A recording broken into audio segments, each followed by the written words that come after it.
Hey everybody, Alan Weber with today's chapter from Winnie the Pooh, the classic edition with the map on the inside of where Winnie and his friends all live with Christopher Robin. Today we're going to start chapter 5, in which Piglet meets a Heffalump. Here we go.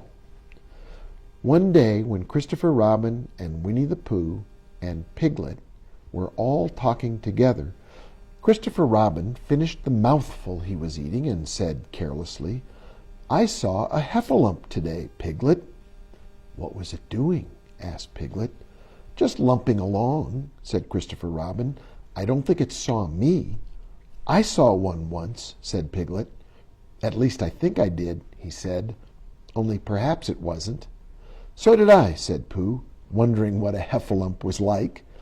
"You don't see them often," said Christopher Robin carelessly. "Not now," said Piglet. "Not at this time of year," said Pooh. Then they all talked about something else until it was time for Pooh and Piglet to go home together. At first, as they stumped along the path which edged the 100-acre wood, they didn't say much to each other. But when they came to the stream, and had helped each other across the stepping stones, and were able to walk side by side again over the heather, they began to talk in a friendly way about this and that, and Piglet said, "If you see what I mean, Pooh," and Pooh said, "It's just what I think myself, Piglet," and Piglet said, "But on the other hand, Pooh, we must remember," and Pooh said, "Quite true, Piglet, although I had forgotten it for the moment."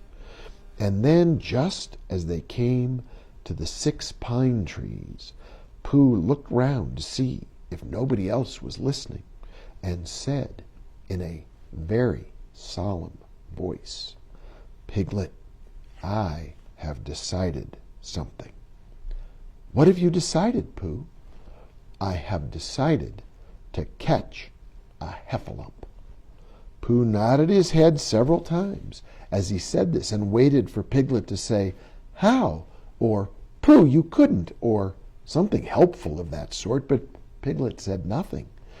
The fact was, Piglet was wishing that he had thought about it first. "I shall do it," said Pooh, after waiting a little longer, "by means of a trap. And it must be a cunning trap, so you will have to help me, Piglet."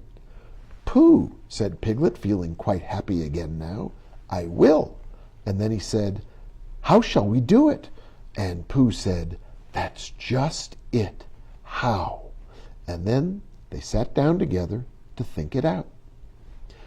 Pooh's first idea was that they should dig a very deep pit, and then the Heffalump would come along and fall into the pit. And "Why?" said Piglet. "Why what?" said Pooh. "Why would he fall in?" Pooh rubbed his nose with his paw and said that the Heffalump might be walking along, humming a little song and looking up at the sky, wondering if it would rain, and so he wouldn't see the very deep pit until he was halfway down, when it would be too late. Piglet said that this was a very good trap, but supposing it were raining already? Pooh rubbed his nose again and said that he hadn't thought of that. And then he brightened up and said that if it were raining already, the Heffalump would be looking up at the sky, wondering if it would clear up, and so he wouldn't see the very deep pit until he was halfway down, when it would be too late.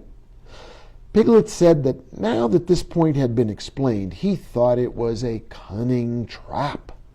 Pooh was very proud when he heard this, and he felt that the Heffalump was as good as caught already. But there was just one other thing which had to be thought about, and it was this. Where should they dig the very deep pit? Piglet said that the very best place would be somewhere where a Heffalump was, just before he fell into it, only about a foot farther on. "But then he would see us digging it," said Pooh.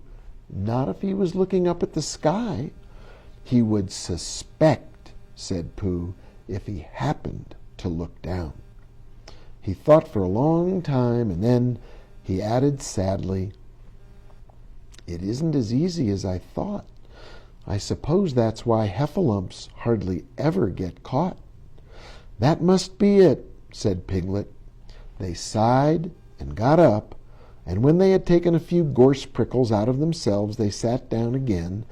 And all the time Pooh was saying to himself, "If only I could think of something," for he felt sure that a very clever brain could catch a heffalump if only he knew the right way to go about it.